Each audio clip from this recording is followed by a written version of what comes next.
దేవుడి సమయానికి నడిపించి సండే స్కూల్ అంతా కూడా దేవునికి మహిమకరంగా జరుగులాగా స్తోత్రాలు చెల్లించండి.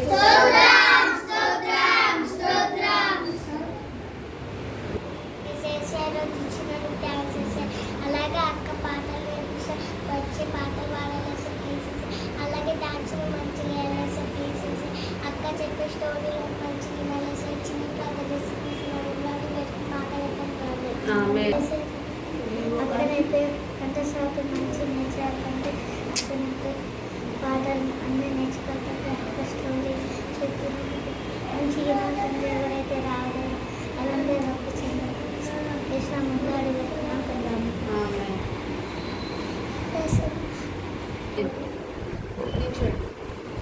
చూపిస్తాడు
నీ ఆజ్ఞలను గైకొనవలనని నీవు మాకు ఆజ్ఞాపించి ఉన్నావు.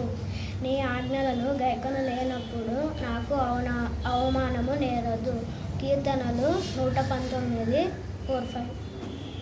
కృతజ్ఞత అర్పణలు చెల్లించుచు ఆయన గుమ్మములో ప్రవేశించుడి. కీర్తనలు 104.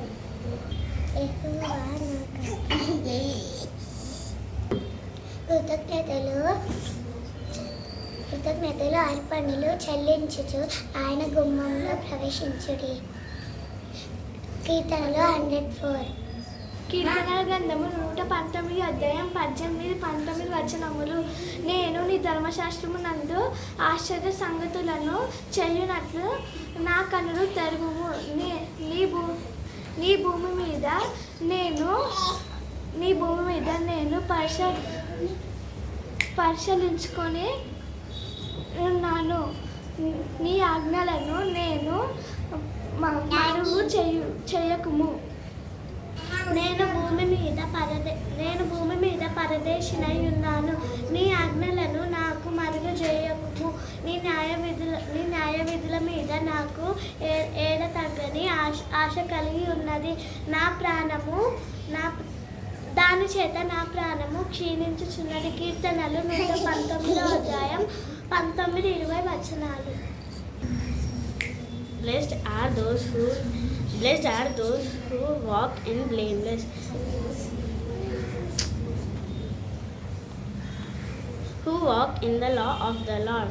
Blessed are those who keep statutes and speak with their whole heart. 119:1-2. దుష్టులు అలాగనే నుండక గాలి చెదరగొట్టు పొట్టు వలె నుండును. కీర్తనలు. Though he made the table before me in front of my enemies, though he anointed my head with oil, my cup runneth over. Psalms 23:5. My shepherd I shall not want. He makes me lie down in the green pastures. He leads me beside the still waters. Psalms 23:1-2. The Lord shepherd I shall not want. He makes lie down in green pastures. He leads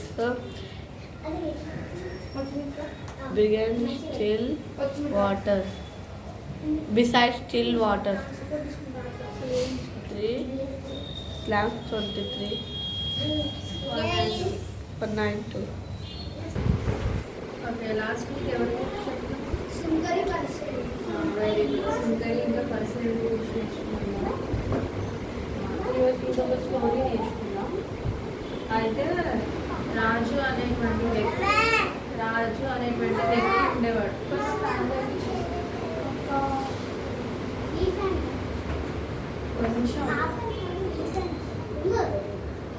ఉండేవాడు అన్నమాట.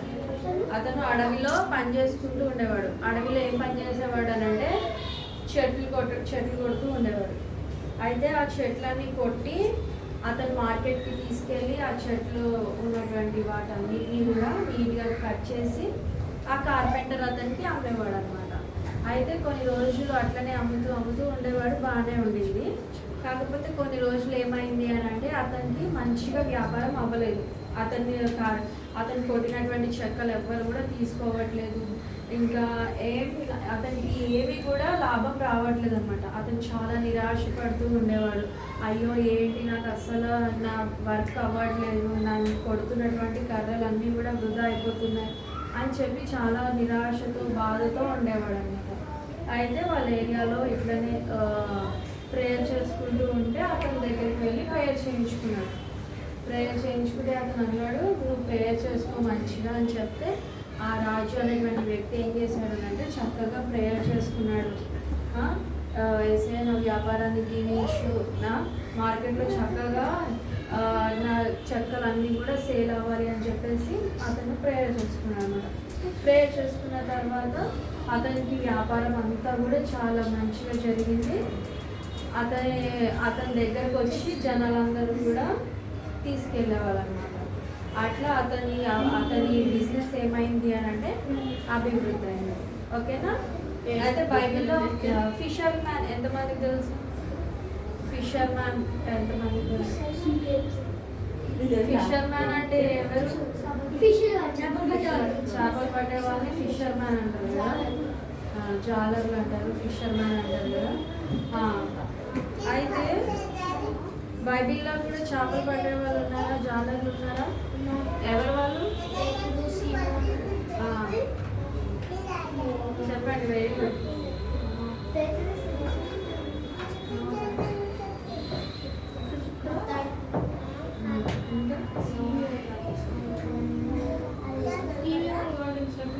చేపలు పట్టే ఏసయ శిష్యులు తెలుసు కదా. ఏసయ శిష్యులు ఏం చేసేవాళ్ళు? జెసికా ఇట్లాను మైకల్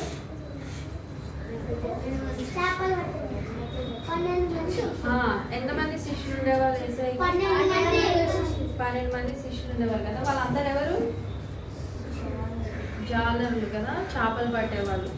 అయితే ఇట్లనే వాళ్ళు కూడా సముద్రంలోకి వెళ్ళి డైలీ కూడా చేపలు పడుతూ ఉండేవాళ్ళు. అయితే మీ అందరికి పేదలు తెలుసు కదా, పేదలు తెలుసు కదా. అయితే అతను ఒక రోజు ఏమైందంటే ఓడ వేసుకొని సముద్రంలోకి వెళ్ళాడు అనమాట చేపలు పట్టడానికి. చేపలు పట్టడానికి వెళ్ళినప్పుడు ఆ నైట్ అంతా కూడా అసలు ఒక్క చేప కూడా అతనికి పడలేదు. అయితే రాత్రంతా కూడా కష్టపడ్డాడు, అక్కడ వేసాడు ఇక్కడ వేసాడు. వలలు వేస్తారు కదా చేపలు పట్టడం అంటే, వల వేసి కాసేపు వెయిట్ చేస్తే చేపలు నెట్లోకి వస్తాయి. అప్పుడు ఆ జాలను ఏం చేస్తాడు, దాన్ని లాగి ఓడలో వేసుకుంటాడు కదా.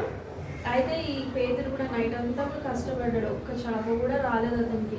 అయితే ఆ నైట్ అంతా నిరాశపడ్డాడు, దుఃఖపడ్డాడు. రవ్వ ఏంటి నాకు ఒక్క చేప కూడా పడలేదు, నేను రాత్రంతా కష్టపడ్డాను, రాత్రంతా నేను ప్రయాసపడ్డాను అని చెప్పి అతను ఏం చేస్తాడు, చాలా బాధపడుతూ ఉంటే అప్పుడు ఏసఐ దగ్గరికి వెళ్ళి చెప్తాడనమాట. ఇట్లా నేను నైట్ అంతా కూడా ప్రయాసపడ్డాను, కష్టపడ్డాను, అయినా నాకు ఒక్క చేప కూడా పడలేదు అని చెప్పినప్పుడు ఏసఐ అంటాడు, ఇప్పుడు నేను చెప్తాను నువ్వు వెళ్ళి వెయ్యి అన్నప్పుడు మొత్తం అసలు ఎన్ని చేపలు పడ్డాయి అంటే దాన్ని కౌంట్ చేయడానికి కూడా అతనికి టైం లేదనమాట. అంటే నెట్టిగా లాగుతున్నాయి అన్నప్పుడు పడ్డాయి కదా.